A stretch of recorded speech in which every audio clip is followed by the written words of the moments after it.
कल्पना कीजिए, बर्फ से ढके एक विशाल भूभाग के नीचे कुछ ऐसा छुपा है जो धरती के इतिहास को बदल सकता है। क्या आप जानना चाहेंगे कि वैज्ञानिकों ने ग्रीनलैंड की गहराइयों में क्या खोजा?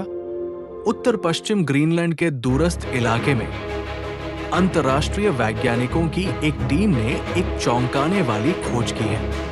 एक ऐसा रहस्य जो 1 किलोमीटर मोटी बर्फ की परत के नीचे छुपा था। ये कोई साधारण खोज नहीं थी, बल्कि ये था एक महाविशाल उल्कापिंड गड्ढा, 300 मीटर गहरा, 31 किलोमीटर चौड़ा, वाशिंगटन डीसी से भी बड़ा, यहां तक कि पेरिस से भी विशाल। ये संभवतः पृथ्वी पर पाए गए सबसे युवा बड़े उल्कापिंड गड्ढों में से एक है। लेकिन यहां एक और रहस्य है।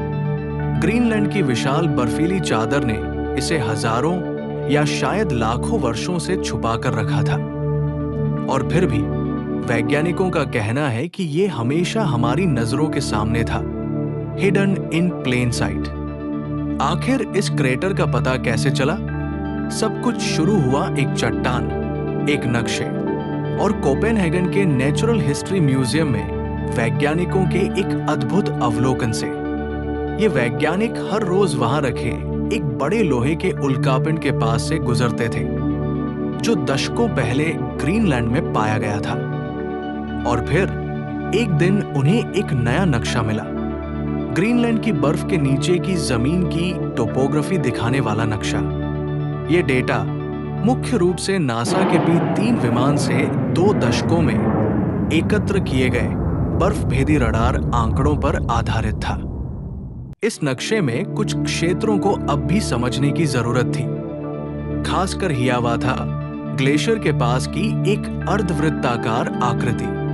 यहां वैज्ञानिकों ने जमीन में एक गोलाकार अवसाद, डिप्रेशन देखा, जो उसी क्षेत्र में था जहां वो लोहे का उल्कापिंड पाया गया था।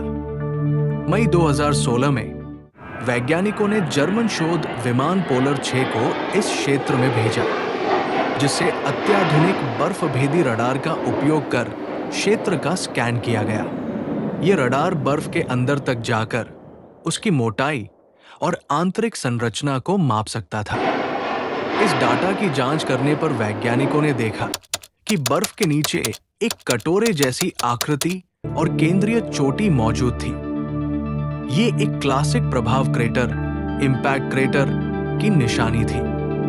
इतना ही नहीं, उन्होंने पाया कि इस क्रेटर के अंदर की सबसे पुरानी बर्फ भी ग्रीनलैंड के मानकों के अनुसार अपेक्षाकृत युवा थी, और पिछले हिमयुग के अंत में इसमें एक बड़ी हलचल हुई थी।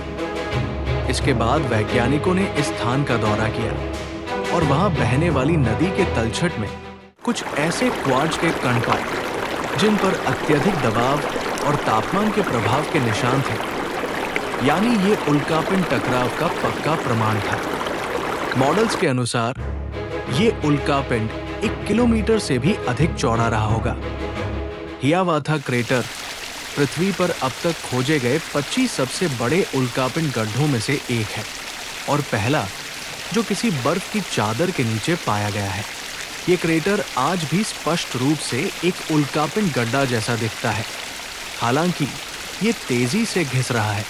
लेकिन सबसे बड़ा सवाल ये है कि ये टकराव आखिर हुआ कब? वैज्ञानिकों का अनुमान है कि ये घटना 30 लाख साल से कम पुरानी है, और ये संभवतः 12 से 1.15 लाख साल पहले अंतिम हिमयुग के दौरान हुई थी। यदि ये टकराव तब हुआ जब ग्रीनलैंड पहले से ही बर्फ से ढका हुआ था, तो इसने अरबों टन बर्फ को तुरंत भाप बना दिया होगा, और बर्फ व पानी की धाराओं को महासागर में नए मार्गों की ओर मोड़ दिया होगा। इसका असर उस समय पृथ्वी पर मौजूद जीवन पर गहरा पड़ा होगा। भविष्य में इस तरह की टक्कर की संभावना कम है, लेकिन इस खोज से ये स्पष्ट होता है कि ऐसा अतीत में हाल ही में भी हो चुका है। ये खोज न केवल हमारे ग्रह के इतिहास को समझने में मदद करेगी, बल्कि ये भी बताएगी कि भविष्य में ऐसे प्रभावों का खतरा कितना वास्तविक है। ये तो बस शुरुआत है। हियावाथा क्रेटर अभी भी कई रहस्य समेटे हुए हैं और वैज्ञानिक इसकी गहराई में जाने के लिए तैयार हैं। कौन जानता है अगली बड़ी खोज क्या होगी? अगर आपको यह वीडियो पसंद आया तो इसे लाइक और शेयर करें और ऐसे ही रोमांचक विज्ञान से जुड़े वीडियो के लिए चैनल को सब्सक्राइब करना न भूलें। बहुत बहुत धन्यवाद।